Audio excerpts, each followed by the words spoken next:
অভিনন্দন, অভিনন্দন, অভিনন্দন বাংলাদেশ সরকারকে এবং বাংলাদেশ সরকারের সকল এমপি মন্ত্রী মহোদয়কে, বিশেষ করে গণপ্রজাতন্ত্রী বাংলাদেশ সরকারের মাননীয় প্রধানমন্ত্রী জনাব তারেক রহমানকে জানাই।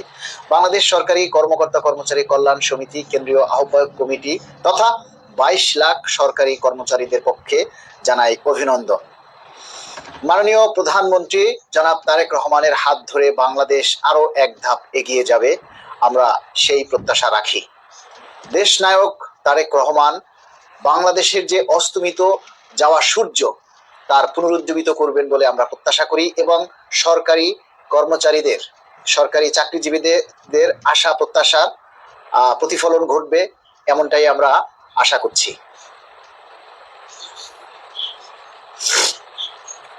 সবাইকে বলবো লাইভটা একটু শেয়ার করে দিন। আমরা আজকে অনেক খুশি, কেননা আমরা দীর্ঘদিন পর একজন পুরুষ প্রধানমন্ত্রী পেয়েছি। দীর্ঘ 35 বছর, ভাবা যায় একটানা 35 বছর নারী নেতৃত্ব আমাদের বাংলাদেশ পরিচালনা করেছেন। সেই দীর্ঘ 35 বছর পরে আমরা মাননীয় তারেক রহমান দেশ নায়ক, যাকে আমরা পুরুষ প্রধানমন্ত্রী হিসেবে পেয়েছি এবং যার উদার মন মানসিকতা দেখে সত্যি আমরা মুগ্ধ। কেননা আমরা দূর থেকে আসলে অনেক কিছুই শুনি, অনেক কিছুই দেখি, অনেক কিছুই বুঝি, আবার অনেক কিছুই আমরা বুঝতে পারি না বা দেখতে পারি না, যেটা বাস্তব অনেকটাই আসলে অনেকের চোখের অন্তরালে থেকে যায়। যেমনটা দেখেছি যে মাননীয় প্রধানমন্ত্রী একজন জনাব তারেক রহমান নির্বাচনে জয়লাভ করার পর এবং শপথ গ্রহণ করার আগ দিন পর্যন্ত তিনি, আমরা গতকালকেও দেখেছি যে তিনি নিজে স্বেচ্ছায় জামাতে আমিরের বাসায় গিয়েছেন, নাহিদ ইসলামের বাসায় গিয়েছেন এবং আরো কয়েকজনের বাসায় তিনি গিয়ে শুভেচ্ছা বিনিময় করেছেন, যেটা অতীতে কোনো প্রধানমন্ত্রী বা কোনো দেশের প্রধানদেরকে এই কালচারটা আসলে আমরা দেখিনি। তো সেই হিসাবে অনেক মানে ভাগ্যবান যে এমন একজন প্রধানমন্ত্রী আসলে সত্যি আমরা পেয়েছি। সবাইকেই বলবো আপনারা সবাই একটু লাইভটা শেয়ার করে দিবেন এবং আমরা এই জনাব তারেক রহমান এবং আজকের গণপ্রজাতন্ত্রী বাংলাদেশ সরকারের মাননীয় প্রধানমন্ত্রীর কাছে আমরা অনুরোধ রাখবো যে আপনি দেশের দায়িত্ব গ্রহণ করেছেন, প্রধানমন্ত্রী হয়েছেন, আপনাকে লাল সালাম। সেই সাথে আপনার কাছে আমরা প্রত্যাশা করব যে আমাদের কর্মচারীদের দীর্ঘ 10 বছরের যে লাঞ্ছনা বঞ্চনা, আমাদের যে দাবির, সেটার অবসান আপনি ঘটাবেন। আমরা আশা করব আপনার প্রথম সংসদ অধিবেশনেই আপনি আমাদের সেই 10 বছরের চাওয়া নবম পে স্কেলকে আপনি পাশ করবেন সংসদে, মহান সংসদে আমাদের সেই বিল পাশ হবে বলে আমরা প্রত্যাশা করি। এবং আমরা চাই যে যেহেতু অন্তর্বর্তীকালীন সরকারের সময় আমাদের চাওয়া ছিল জানুয়ারি 26 থেকে কার্যকর, আমরা সেই হিসাবেই কার্যকর চাই। যদিও এটা যদি আগামী জুলাই থেকেও বাস্তবায়ন করা হয় তবুও আমরা অসন্তুষ্ট হব না, কেননা যেহেতু সরকার গঠন করেছে ফেব্রুয়ারিতে, সেই হিসাবে পিছন থেকে তারা দিবেন কিনা এটা আসলেই একটা চিন্তার বিষয়। তো যাই হোক, আমরা চাইবো আগামী জুলাইতে, আগামী যে 1 জুলাই আগামী যে বাজেট এবং আগামী যে অর্থ বছর একেবারে সম্পূর্ণ না হলেও আংশিক আপনারা বাস্তবায়ন করবেন, এটা আমরা প্রত্যাশা করি এবং জোর দাবি জানাচ্ছি। কেননা হয়তো নতুন সরকার হিসেবে শপথ নিয়ে নতুন সরকার গঠন করে আপনারা অনেক কিছু আপনাদেরকে সহ্য করতে হবে, দেশের আর্থিক অবস্থা আরো অনেক কিছু বিষয় আছে, যার কারণে আমরা আপনাদেরকে অনুরোধ করব যে অন্তত আংশিক হলেও জুলাই থেকে যাতে আমাদের পে স্কেল বাস্তবায়ন হয়। যারা আমার লাইভে আছেন সবাইকে বলবো যে প্রিয় ভাই, আমরা এই মুহূর্তে আমরা রাস্তায় কোনো আন্দোলন কর্মসূচি দিতে না পারলেও আমরা কিন্তু সোশ্যাল মিডিয়াতে আমরা আন্দোলন করতে পারি। সোশ্যাল মিডিয়াতে আপনাদের লেখনী দ্বারা, আমরা যে লেখি আমাদের লেখনী দ্বারাও আমাদের দাবিগুলি কিন্তু আমরা মাননীয় প্রধানমন্ত্রীর কাছে আমরা কিন্তু পৌঁছাতে পারি। আপনারা যদি সবাই স্বতঃস্ফূর্তভাবে আপনার দাবিটা প্রচার করেন সোশ্যাল মিডিয়ায়, সবাই যদি আমরা আমাদের দাবির কথাগুলি তুলে ধরি, তাহলে কিন্তু অবশ্যই আমাদের দাবির কথাগুলি মাননীয় প্রধানমন্ত্রীর কাছে পৌঁছাবে। কেননা সোশ্যাল মিডিয়া হচ্ছে এখন এমন একটা যুগ, এমন একটা সময় যখন আমাদের এই দাবিগুলি পৌঁছাতে চিঠি লাগে না, পত্র লাগবে না, কোনো কিচ্ছু লাগবে না, জাস্ট মিডিয়াতে আপনারা তুলে ধরবেন আর সেগুলিকে ভাইরাল করবেন। প্রচার করতে হবে, আমাদের দাবির কথাগুলিকে ব্যাপকভাবে প্রচার করতে হবে, যাতে মাননীয় প্রধানমন্ত্রীর দৃষ্টিগোচর হয়, মাননীয় প্রধানমন্ত্রীর নজরে আসে।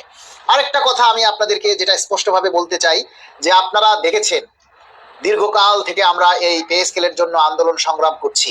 সেই আন্দোলন সংগ্রামে আপনারা দেখেছেন যে যখন আমরা প্রোগ্রাম থ্রো করেছি, মানববন্ধন কিংবা অন্যান্য কর্মসূচি, তখন আপনাদেরকে আমরা মাঠে পাইনি, তেমন কেউ আপনারা মাঠে আসেননি।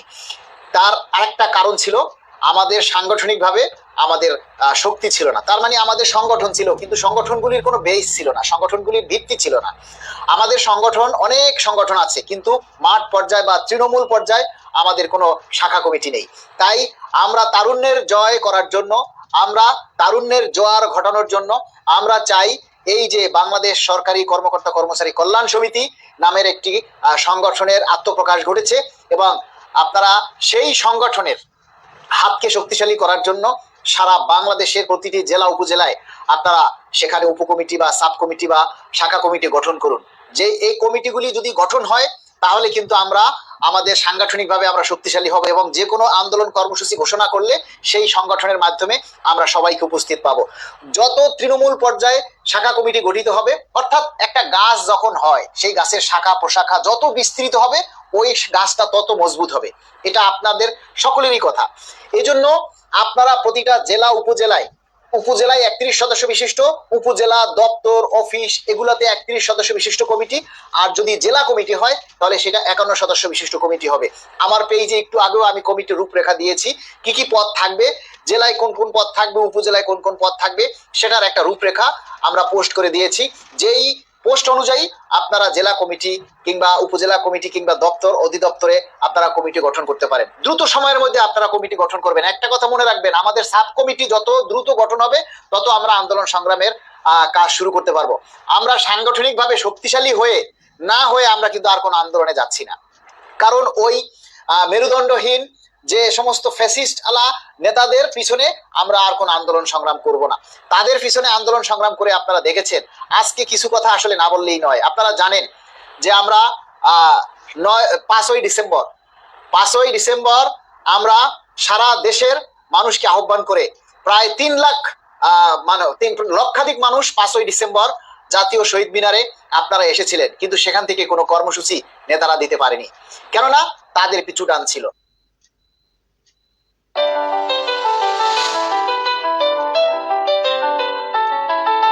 তাহলে যারা 5ই ডিসেম্বর কর্মসূচি, এতগুলি লক্ষাধিক মানুষ কর্মসূচিতে এনে তারা কর্মসূচি দিতে পারে না, সেই সমস্ত নেতাদের পিছনে ঘুরে কি লাভ হবে?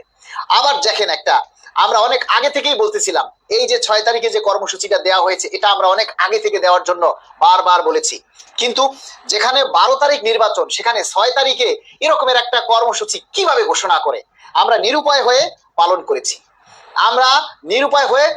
করেছি। হাসান কামরুল এই অসভ্যটাকে আগে ব্লক করে নেই।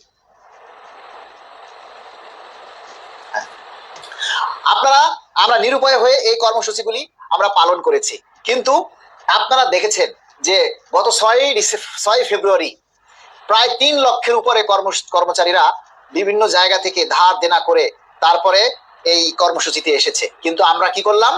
আমরা বিকেল বেলায় তাদেরকে কর্মসূচি স্থগিত করে দিয়েছি। অথচ আগের দিন কথা হয়েছে, মিটিং হয়েছে যে কেউ যদি গ্রেপ্তার হয় তাহলে তার পরের স্টেজে যারা থাকবে তারা কর্মসূচি চালিয়ে নেবে, কিংবা কেউ যদি চাপে থাকে তাহলে পরের স্টেজে যারা থাকবে তারা কর্মসূচি চালিয়ে যাবে। কিন্তু আমাদের শীর্ষ নেতারা কি করলো? কারো সাথে যোগাযোগ করলো না, কারো সাথে আলাপ আলোচনা না করেই তারা হুট করে এসে কর্মসূচি স্থগিত করে দিল। আর সেখানে উপস্থিত কর্মচারীরা তাদেরকে দালাল বলে ভূষিত করলো, দালাল উপাধি দিয়ে কেন্দ্রীয় শহীদ মিনার থেকে ঘাট ধাক্কা দিয়ে এক প্রকার তারপর তাদেরকে বের করে দিল। তাহলে এই নেতৃত্বের কি দাম আছে? আমার নেতাকর্মীরা যদি আমাদেরকে দালাল বলে অভিহিত করে, তাহলে সেই নেতৃত্বের কি দাম আছে? এমন নেতা হতে চাই না আমরা এমন নেতা হতে চাই না। প্রয়োজনে আপনাদের মতো হাত গুটিয়ে ঘরে বসে থাকবো, কিন্তু এই রকমের মেরুদণ্ডহীন মাজা ভাঙ্গা নেতৃত্ব আমরা দিতে চাই না। যদি আপনারা সহযোগিতা না করেন তাহলে স্পষ্ট বলে দিবেন যে ভাই আমরা সহযোগিতা করব না, আমাদের পে স্কেল লাগবে না, তাহলে আমরা ঘরে চুপ করে বসে থাকবো। আপনারা যদি সহযোগিতা না করেন, আপনারা সহযোগিতা মানে প্রতিটি জায়গায়, প্রতিটি জেলায়, প্রতিটি উপজেলায় যদি শাখা কমিটি গঠন না হয়, তাহলে আমরা কিন্তু কোনো কর্মসূচি আমরা যাব না। কোনো মেরুদণ্ডহীন নেতৃত্বের অধীনে আমরা কোনো কর্মসূচি আর পালন করব না। বিশেষ করে দাবি আদায় ঐক্য পরিষদ ওই 6 ফেব্রুয়ারিতেই শেষ হয়ে গেছে। হয় আমরা নতুন করে ঐক্য গড়ে তুলবো, নতুবা আর কোনো আন্দোলন কর্মসূচিতে যাব না, ঘরে চুপচাপ বসে থাকবো, যদি আপনারা সহযোগিতা না করেন। আর আপনারা যদি সহযোগিতা করেন, মানে প্রতিটি জেলায়, প্রতিটি উপজেলায় আপনারা শাখা কমিটি গঠন করবেন। আপনারা অনেকেই বলেন যে ভাই আমি থাকতে চাই, আমি অমুক জায়গা থেকে থাকতে চাই, আমি অমুক জায়গা থেকে থাকতে চাই। নো, এভাবে না। আপনি আপনার জেলায়, আপনার উপজেলায়, আপনার দপ্তরে, আপনার অফিসে যারা আছে তাদের সবাইকে নিয়ে আলোচনা করে, আপনারা সবাইকে নিয়ে আলোচনা করে তারপরে সুন্দর করে সবার সাথে আলোচনা করে আপনারা একটা কমিটি দাঁড় করাবেন। এরপর আমাদেরকে ইনফরমেশন দিবেন, আমাদেরকে দাওয়াত দিবেন, আমরা গিয়ে সেই কমিটি অনুমোদন দিয়ে আসবো। তো আর আপনার জেলায়, আপনার উপজেলায় আমরা কাউকে চিনবো না, আপনারা সবাইকে চিনবেন। আপনারা যাদেরকে চিনবেন তাদেরকে নিয়ে আপনারা কমিটি গঠন করবেন। ডিজিটাল ভাষীওয়ালা লাইভটা শেয়ার করে আমাকে রিকোয়েস্ট দিলে আমি আপনাকে কলে নিতে পারবো।